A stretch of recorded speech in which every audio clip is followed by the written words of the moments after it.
Can you give us a walkthrough of one of your projects that you did at Unacademy? Yeah. So I'll give you a walkthrough one of the projects. So I was in charge of redesigning the test series and results experience. Now, Unacademy as a platform has courses that you consume of in the form of videos.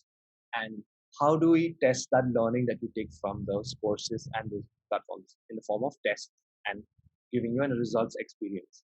So I'll just talk about what was the objective when I got this project in around Feb March, right? Was try to bridging the gap between an offline test experience and an online experience, because all the learners are already acquainted with a certain test format, or even for that matter us also. When we give a test in the school, that was an experience. How do we bring that and elevate that to a better online experience? And also, in reality, when we give our test, we have to wait some time, right? Results to come, it takes time, and the results come in the form of subjects and numbers. That's it. Yeah. And if it is a mock test or a midterm exam, you get your answer script and you say recommendations to do this. How do you bring that entire experience to an online way of doing it? So why were we doing it? First, I would say, is to increase the adoption. Simple, improve and increase the adoption of the test experience. And also at that time, we had undergone an entire redesign on our website experience. So we had to match that also with the current experience. Now, I would just give a small context that there are different kinds of tests which are upcoming, which have been scheduled, live tests, which are similar to live classes, and the past tests that if you are not doing a certain test, you can keep going back and trying, and you'll be measured based on those tries. And I would say there are certain conditions, as simple. Now, even for that matter, even in our timetable, you write the date, you write a certain schedule, but how do we keep that in your face saying that there's a countdown that, hey, in 10 days it's going to happen? And say if that I don't come back, there's a simple notify me. And there's certain details about the test, when is it due, how many marks, how many minutes, and how many questions it is. It's simple. It has to be this simple. And if it is live, it has been live for so many hours that there are so many hours left in that test. And if it's a past test, you'll get to know that, okay, this test doesn't have a timer. It's a design pattern recognition. Okay, there's no timer means it's not upcoming. It's not even live, so it's past. So just removing the timer gives that much, I would say, recognition that, okay, it's a past. And also, it's just you need to attempt it once or twice and you recognize it instantly. Yeah. And yeah, there are different data points as to where language is very important. Title of the test is very important. Date of commencement, duration, marks, question number. Yeah, I spoke about. And yeah, this was the test interface. So we wanted to keep it very less in terms of like interaction. Keep you informed whenever you attempt a question. How many you have bookmarked or marked? There was a certain like even when you get a question paper, right? You tick mark every single question that you do. Some of them do that, and some of them you star mark or you circle it saying that, okay, this is a tough question. I will attempt it at the end or later towards the test. So that behavior is predicted into this interface in the form of bookmarking, in the form of attempting, in the form of if you have attempted or if you have seen. And yeah, if you want to see the instructions is something that is there, but it's not importantly, and the timer on top. And once you're done with your basically your entire experience of test, how would we help you dissect your results in the way in which is important for you? So we had a pyramid scheme, which I don't have the diagrams, it's in a different file, that the first most important thing to you as a learner is your marks, how well you did, right? And the best way to do it is something that replicates a report card that says you earned these many marks, you got so many right, you were so many incorrect, and you missed this much.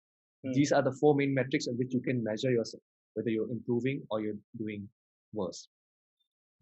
Now, there's another. Now, report cards, if you wanted to know who got first rank, third rank, you had to wait for the teacher to announce it and you had to go and see their report card, why that person got above me. We went one level deeper to show where your marks, the same metrics, your average against the average of the class, where do you stand, whether you're in the upper half or the lower half, and also with the topper. How far off am I from the top? It could be 1 mark, 2 mark, without actually asking the topper. So that information is here right now. And yeah, now once you've done that, what we would also show is many of the tests that Unacademy helps learners prepare for, it's a collection of subjects. For example, IIT is physics, chemistry, mathematics.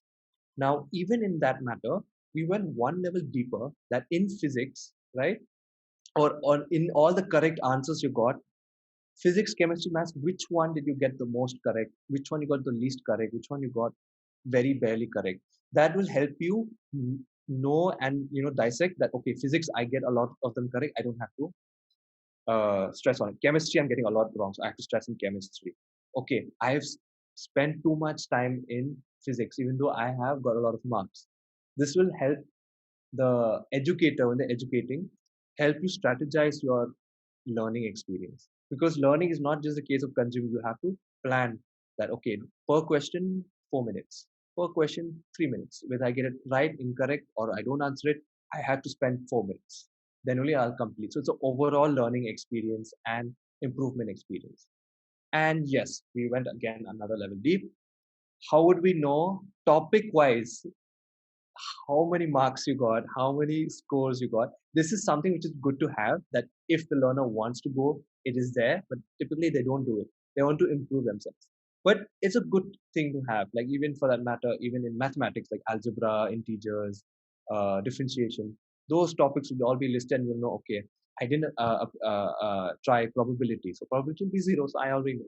But like say, how much did I lose marks on probability in physics? You can go up and check. Oh, okay, if I attempted probability, I would have got, oh, sorry, in mathematics, I would have got that much. And yeah, I mean, and the reason why that was happening is because the existing experience was very sad. Like, if you see, it looked disconnected. The difference between an upcoming and live is very minor, Yeah. right? It wasn't going gelling well, the entire experience. Even for that, even the test taking experience, it looked disconnected. It wasn't showing me what I should do first. It was showing me all these different buttons. It was showing me this space that I should be focusing on. The timer also was on top. It wasn't going well. So that's the thing, that even for that matter, even results for that matter. Okay, me as a result, okay, I want to come. Okay, I don't care about my rank, percentile, topper scores, good to know, but I want to know where I did. That's the immediate thing, that expectation is like, oh, okay, this diagram. But this diagram shows a comparison, but doesn't tell me how much I got in that. And when you go closer, it's like, oh, it's this much. So there's a different design pattern recall at like every section. I have to put a cognitive load and see and realize that, which is not a good experience. Or I would say that should not happen when you want to quickly get to know how well you did. Even for that matter, this is just showing a gauge that, okay, physics this much, chemistry this much, mathematics this much, biology. I have to go 4 times my eye every time to compare. Why can't it be coagulated into one, or in the form of a chart altogether? Why separate it? So for that matter, things like that, and negative marking, missed marking, it didn't go well. It wasn't gelling well. It wasn't basically, There were a lot of things going on. it was a lot of things. Like you can see, you just look at this screen, like, okay, what's blue, what is this, okay, what this, that. It was turning out to be a very broken experience, I would say. Scannability, hierarchy, information disconnect, too many elements. So literally, like, that is what happened. And yeah, these were the simple components. So something that in designers you are trying to make reusable components that scales well for different contexts. So yeah, that's how I gave the solution for this, and right now it's live. Yeah, there was an adoption of 12%. Uh, Now learners, since they got results, they would want to share it with other people, because immediately they'll be, okay, this is much I got in attempt one, you got in this much. Immediately in those first few numbers only they can see. And less queries came from learners about, hey, I couldn't find my results. My number is not right. I actually got something else. And that ultimately dictated to a better subscription revenue generation. Man, increasing And adoption yeah, by 12% and sharing by 24 is huge. yeah, yeah. But that was a spike, I would say. Now it came down, Hmm. because it's dependent, right? If there is a exam that's coming very close, right? And this is just for say IIT. So different exams at different points will have different spikes that they would want to do tests at certain time. Certain times it wouldn't be. Yeah. So it has been always from, like, it goes down to all the time to 4, and then it goes back to 12, and then like come down to 8, 7. And also, like, you won't give a test every day. That's a scary experience. You'd give it maybe once a week, or maybe twice a week. So it's quite a lot, I would say. The free tests. Yeah. Yeah.